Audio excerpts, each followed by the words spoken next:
access the inboard engines of a Convair B-36 Peacemaker during flight, a mechanic did not look out a window to diagnose a problem.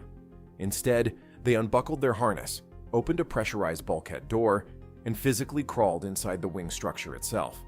The wing root was 7.5 feet thick, tall enough for a crouching adult to walk through while soaring at 40,000 feet. They would drag their tools through a claustrophobic, heavily vibrating tunnel, deafened by the roar of 3,800 horsepower radial engines, just to adjust a fouled spark plug or patch an oil leak. Convair did not design the aircraft with an in-flight crawl space because it was a convenient feature for the crew. They built it because the engines were mathematically guaranteed to fail on the way to their target. In early 1941, the United States Army Air Corps faced a terrifying geopolitical math problem regarding the European theater. If the United Kingdom collapsed, the United States would lose its only staging ground in Europe. Any retaliatory strategic campaign would have to launch from bases in North America, cross the Atlantic, release its payload over Europe, and return home without ever touching down. That required a combat radius of 5,000 miles and a total unrefueled range of 10,000 miles. At the time, standard heavy bombers could barely manage 2,000 miles on a perfect day with a light load. The military demanded an intercontinental aircraft, and Convair answered with a design that pushed 1940s metallurgy, propulsion, and aerodynamics to the breaking point. By the time the prototype finally flew in August 1946, the geopolitical map had completely flipped. The European conflict was over, and the Cold War was just starting. The new focus was the Soviet Union, and the payload was no longer conventional high explosives, but heavy, first-generation nuclear weapons. The newly formed Strategic Air Command operated under the direction of General Curtis LeMay, who managed his bomber fleet much like the world's most high-stakes, zero-fail airline. Strategic Air Command needed an aircraft that could take off from Texas or Maine, fly over the North Pole, bypass dense air defenses, and drop a high-yield bomb. The B-36 was the only airframe in existence with the physical volume and lifting capacity to carry the massive Mark 17 thermonuclear device, which weighed 42,000 pounds and measured 24 feet in length. If you're into detailed technical breakdowns of aviation design and strategy, hit subscribe. I've got more of these on the way. The Peacemaker was thrust into service as the only available stopgap. It was a piston engine design asked to perform in the dawn of the jet age. To make this work, Convair scaled up every known aviation subsystem, resulting in an aircraft that weighed 410,000 pounds fully loaded. The physics of getting that much mass off the ground and carrying it 10,000 miles required an exceptionally high lift-to-drag ratio. Convair engineers designed an enormous wing with a span of 230 feet, maximizing aspect ratio to ensure extreme fuel efficiency at high altitudes. A wing this long required immense structural rigidity, which dictated the massive, highly cambered root section that ultimately housed the crawl spaces. But powering a 400,000-pound aircraft across the globe required an absurd amount of thrust. Convair selected 6 Pratt & Whitney R 4360 Wasp major engines. These 28-cylinder, 4-row radials were often called corncobs because of their staggered cylinder arrangement. With 6 engines, the aircraft used 168 cylinders in total. To keep the airflow clean over that massive wing, Convair mounted the engines on the trailing edge in a pusher configuration. The propellers sat behind the wing, pushing the aircraft forward rather than pulling it. This aerodynamic decision solved the problem of wing drag, but it immediately introduced a severe thermal management problem. Radial engines are entirely air-cooled. Traditional tractor engines, mounted on the leading edge, receive highly pressurized ram air driven by both the forward motion of the aircraft and the wash of the propellers. Pusher engines sit behind the wing, starved of direct airflow. The cooling air for the B-36's engines had to be captured by intakes on the leading edge and ducted all the way through the thick wing to the engine nacelles. This ducting system was woefully inefficient. At high altitudes, the engines constantly overheated due to restricted airflow. At the same time, the carburetors, sitting in the cold intake tract, iced up continuously. Ice chunks would break off, get sucked into the superchargers, and cause catastrophic backfires or engine fires. The cooling issues meant the engines had to run highly enriched fuel mixtures just to keep internal temperatures down, which killed the fuel economy the long wings were supposed to provide. The extreme heat also degraded the engine seals. The Wasp Majors burned so much oil during a standard flight that Convair had to install a 300-gallon auxiliary oil tank in the fuselage, equipped with a mechanical transfer system to continuously top off the engines in midair. If the overheating pushers weren't enough of a headache, Soviet aviation advances forced another radical engineering compromise. Interceptor aircraft like the MiG-15 were using swept wings and jet propulsion, making them exceptionally fast and lethal. The B-36 topped out at 380 miles per hour on its piston engines, making it painfully slow over hostile territory. To increase the aircraft's top speed and shorten its exposure time, engineers added 4 General Electric J-47 turbojet engines in twin pods near the wingtips. This configuration gave birth to the famous operational slogan, 6 turning, 4 burning. Adding jet engines solved the speed deficit, providing a massive thrust boost for takeoff and a high-speed dash capability at high altitude. But this modification brought an entirely new set of operational nightmares. Jet engines are incredibly thirsty, and they typically run on kerosene-based jet fuel. To avoid installing entirely separate fuel tanks in complex parallel plumbing systems, the Air Force opted to run the J-47 turbojets on the exact same high-octane aviation gasoline used by the radial piston engines. Pumping leaded aviation gasoline into early turbojets was highly corrosive and rapidly fouled the burner cans, ruining the lifespan and reliability of the jets. Plus, feeding 4 extra turbojets severely cut into the aircraft's overall range. Pilots now had to manage 2 completely different propulsion paradigms simultaneously from a single flight deck, balancing piston manifold pressure against turbojet exhaust gas temperatures. Every time Convair solved a problem with the Peacemaker, the massive scale of the aircraft created an entirely new infrastructural limitation. Take the landing gear. The initial prototype was designed with a single, massive 110-inch main tire on each side. The footprint pressure of focusing over 200,000 pounds onto a single tire was so immense that it would literally punch through standard concrete taxiways. Only 3 runways in the entire United States had concrete thick enough to support the aircraft without cracking under the load. To solve this pavement-crushing problem, Convair completely redesigned the main gear into a 4-wheel bogie system. This distributed the weight, lowering the footprint pressure, so the aircraft could operate from standard bomber bases without the military repaving every airfield. But the 4-wheel bogies added significant mechanical complexity, increasing the number of hydraulic lines, struts, and braking mechanisms that required constant maintenance. At one point, Convair even experimented with a tracked landing gear system, similar to a tank tread, to distribute the weight across dirt or grass runways, though this proved too heavy and mechanically fragile for practical use. To counter the constant addition of heavy systems, engineers had to ruthlessly shave weight from the airframe. To keep the structure light enough to meet the intercontinental range requirement, Convair used magnesium alloy for the outer skin and various internal bulkheads. Magnesium is lighter than traditional aerospace aluminum, offering a critical weight reduction that improved the payload fraction. But this metal came with severe downsides. Magnesium is highly brittle and difficult to rivet without cracking. It also corrodes easily in humid environments. Worse, magnesium is highly flammable.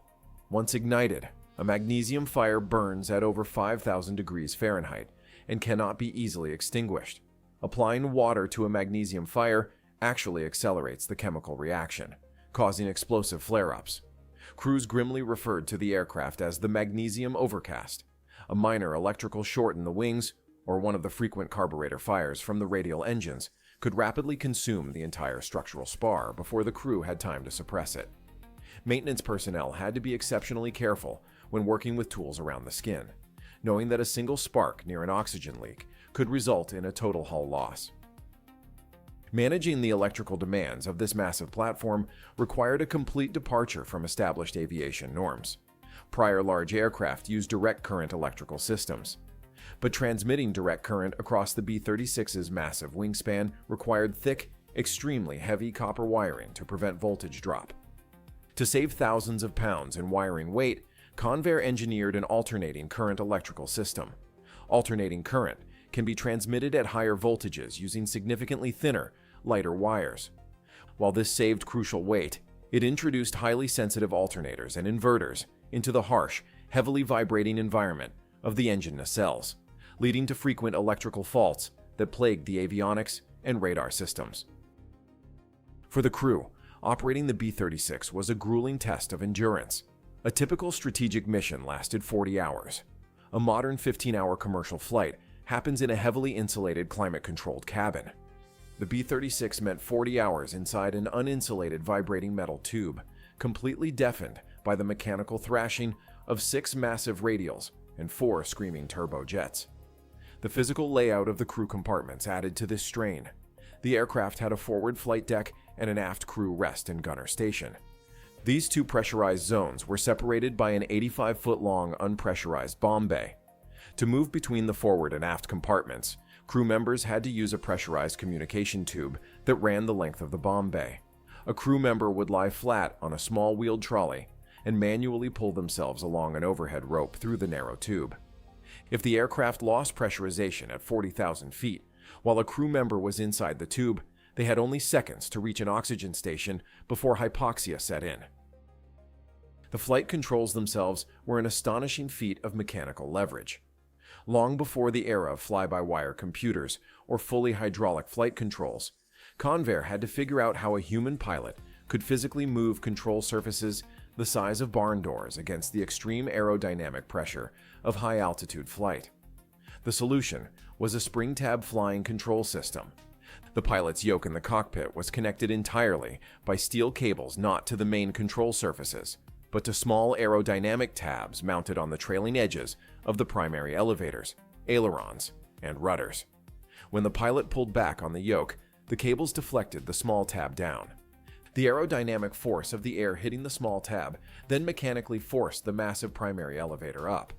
It was essentially flying an airplane by flying smaller airplanes attached to its wings. While this ingenious system allowed a human to muscle a 400,000-pound aircraft through the sky without heavy hydraulic pumps, it resulted in sluggish, delayed handling that demanded intense physical effort and immense anticipation from the flight crew. With astronomical operating costs, frequent engine fires, and grueling mechanical compromises, let me know in the comments if you think the B-36 was actually worth it for Strategic Air Command. Through the lens of commercial airline economics, the Peacemaker was a disaster. In the commercial aviation sector, dispatch reliability, quick turnaround times at the gate, and low maintenance man-hours per flight hour are the metrics that keep an airline solvent. The B-36 failed all of these metrics spectacularly. Turnaround time for this aircraft was not measured in hours. It was often measured in days or weeks. The maintenance requirements for the Pratt & Whitney WASP major engines alone required an army of ground crew. Because the aircraft had 168 engine cylinders, it needed 336 spark plugs. Due to the high lead content of the aviation gasoline and the rich fuel mixtures required for cooling, these spark plugs fouled continuously. Changing all 336 spark plugs was a massive logistical undertaking. Ground crews had to build large multi-level metal scaffolding systems just to reach the elevated pusher engines safely. Mechanics dreaded the assignment, often working exposed to extreme cold or intense heat on the flight line while wrestling with seized bolts and leaking oil lines. The extreme thermal cycling of the pusher configuration also caused engine cylinders to crack constantly.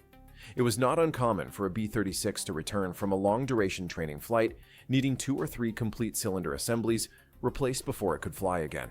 The constant need for engine rebuilds, the enormous fuel consumption of the combined piston and jet propulsion systems, and the specialized tooling required to maintain the complex bogie landing gear drove the cost per flight hour to astronomical heights. If a commercial airline operated a fleet with these exact maintenance characteristics, the continuous capital expenditure required to keep the aircraft airworthy would bankrupt the company within a single fiscal quarter. To understand why Strategic Air Command tolerated this level of inefficiency, we have to look at the market alternatives of the era. The rapid pace of post-war aviation development had produced the Boeing B-47 Stratojet.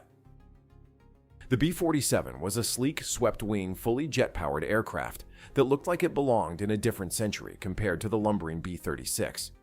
The B-47 was incredibly fast, mechanically simpler, and far cheaper to operate on a per-hour basis. But early jet engines burned fuel so fast that the B-47 lacked the intercontinental legs for the strategic mission. It couldn't strike distant targets from North America without relying on vulnerable forward bases in Europe, or highly dangerous aerial refueling maneuvers that were still in their infancy. The Peacemaker was the ultimate brute force placeholder. It provided the absolute necessity of range and volume at a time when technology had not yet figured out how to package those attributes into an efficient jet airframe. The Air Force leadership accepted the abysmal maintenance metrics and the massive logistical footprint because the aircraft fulfilled a singular, uncompromisable market demand: guaranteed long-distance heavy payload delivery without reliance on foreign bases. This dynamic shifted permanently with the introduction of the Boeing B-52 Stratofortress. Boeing solved the puzzle, making the B-36 obsolete. By using 8 refined Pratt & Whitney J57 turbojet engines, a highly flexible swept wing, and perfected aerial refueling techniques, the B-52 offered the speed of the jet age combined with the global reach previously monopolized by the Peacemaker. LeMay rapidly transitioned his strategic forces to the B-52 because it offered a vastly superior return on investment. The B-52 eliminated the need for specialized aviation gasoline and the complex maintenance of radial cylinders, drastically reducing the required man-hours per flight. The dispatch reliability of the all-jet fleet ensured that a higher percentage of the deterrent force was actually ready to fly on any given day, rather than sitting on scaffolding waiting for an oil leak to be patched. The B-36 Peacemaker was officially retired from service in 1959, just over a decade after its introduction. In a rapidly evolving aerospace industry, a 10-year operational lifespan is exceptionally short for an airframe of that scale. By the time the last aircraft was sent to the scrapyard, it was viewed by many maintenance crews and pilots as an archaic, highly flawed artifact of a transitional era. The massive magnesium structures were chopped up, and the incredibly complex 28-cylinder engines were sold off or melted down.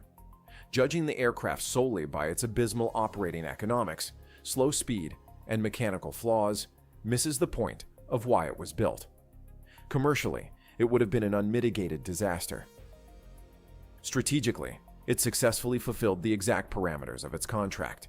It forced competing global powers to invest heavily in complex, expensive radar networks and interceptor fleets, shifting economic resources away from offensive posturing. The sheer logistical presence of an aircraft capable of flying 10,000 miles without stopping altered geopolitical calculations during the most volatile years of the early Cold War. The Peacemaker was a bridge. It spanned the technological gap between the low-altitude, conventional piston bombers of the 1940s and the high-altitude jet-powered strategic platforms of the 1960s. It proved that extreme high aspect ratio wings could function on a massive scale, paving the way for the aerodynamic efficiency seen in later large-capacity cargo aircraft and modern commercial wide-bodies. It validated the integration of complex alternating current electrical systems over large airframes, a standard that modern jetliners rely on today. It showed that an aircraft could be pushed far beyond the accepted limits of its materials and propulsion, solely through the brute force determination of its engineering teams and the exhausting dedication of its maintenance crews. It never dropped a payload in an actual conflict, operating entirely as a vehicle of strategic deterrence. Its legacy lies in the unapologetic, massive scale of its ambition. The B-36 was a machine built for a highly specific window in aviation history, answering a problem that no other aircraft could solve, paying the price in complexity and operational suffering, so that the jet age could have the time it needed to mature. If you found this useful, dropping a like helps more people find these deep dives. Thanks for watching.